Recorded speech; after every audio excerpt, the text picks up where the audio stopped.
Merci à tous ceux qui nous ont suivis jusqu'à maintenant, pour essayer d'éclaircir ce sujet. En gros, qu'est-ce qu'on peut tirer comme conclusion de cette matinée?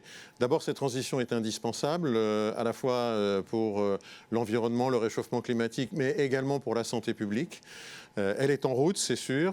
Tous les freins que nous avions identifiés sont en train de s'estomper les uns après les autres. Les freins de l'offre, les freins de l'autonomie, les freins de la réticence culturelle. Et donc, indiscutablement, j'allais dire, le phénomène est en marche vers l'électrification de la flotte. Pour arriver à ça, je dirais, chacun doit faire sa part maintenant. Souvent, on dit c'est aux autres de faire. Et là, en l'occurrence, c'est un bel exemple où on peut dire le contraire. Chacun doit faire sa part.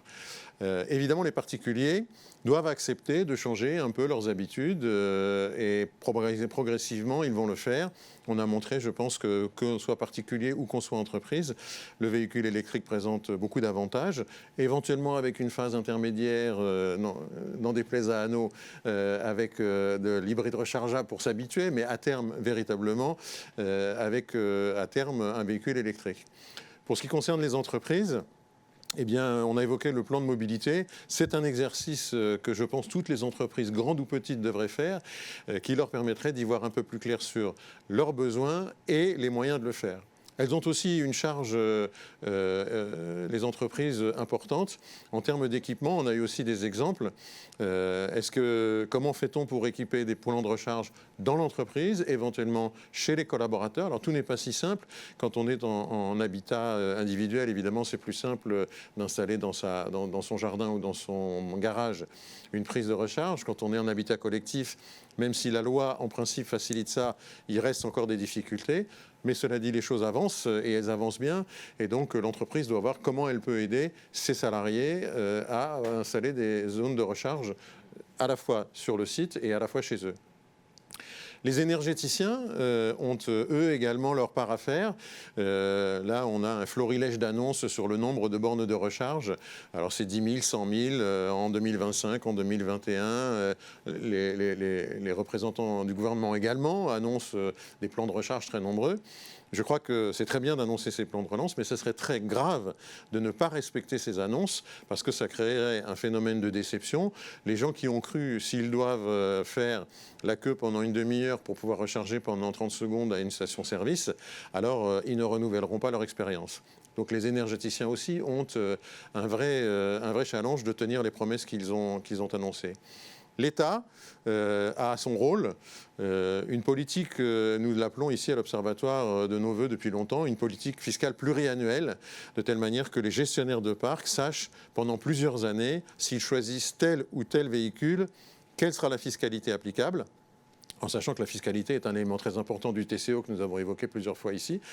Et donc, si la fiscalité doit changer tous les ans, c'est par exemple le cas, alors vous allez me dire la TVTS, les véhicules électriques en sont exonérés, mais comme il n'y a pas que des véhicules électriques dans la flotte, le fait que chaque année on redéfinisse les conditions de taxation de la TVS, c'est un vrai problème. Il faut une politique fiscale stable, pluriannuelle en matière d'automobile pour que les chefs de parc puissent décider sereinement quel véhicule ils vont choisir. L'État a son rôle dans le réseau de la même manière que les énergéticiens, je l'ai expliqué juste avant. Il faudra tenir les promesses. Aujourd'hui, on dit 100 000 bornes de recharge en France en 2021. Nous sommes fin 2020, on en a à 30 000. Eh bien, faisons le vœu que les 70 000 attendus voient effectivement le jour d'ici la fin 2021. Sinon, on ira au-devant d'une grave déception. Et puis, je pense que l'État doit également donner l'exemple. Ça fait plusieurs fois que l'État se fixe à lui-même des objectifs de proportion importante de véhicules verts, vertueux, électriques. Il y a eu plusieurs versions. Mais l'État est très en retard sur ses propres objectifs. Il est assez prompt à donner maintenant des objectifs aux entreprises en matière de verdissement de la flotte. Il faut donner l'exemple.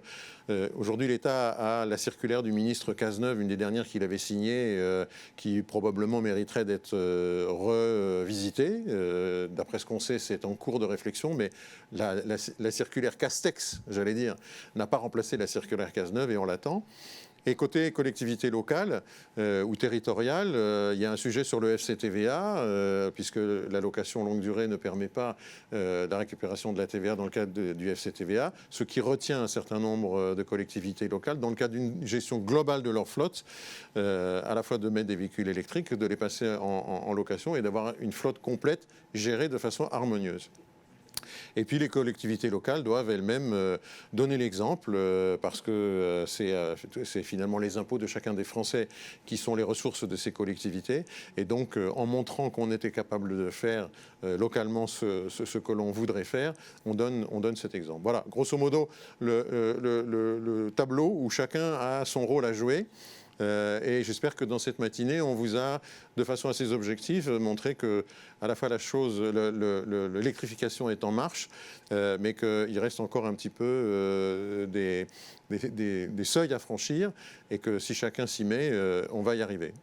Et il me reste à remercier chacun d'entre vous, madame, messieurs. Je pense que votre participation était vraiment très intéressante. Vous nous avez donné des éclairages très variés, très concrets sur tout ça. Et merci à vous tous de nous avoir suivis. Vous aurez donc disponible sur le site de l'Arval Mobility Observatory des extraits de cette conférence. Et ceux qui sont intéressés par ce livre peuvent également l'avoir sur le site de notre qui s'appelle mobility-observatory.fr, le site de l'Observatoire. Merci à tous et à très bientôt pour une nouvelle conférence.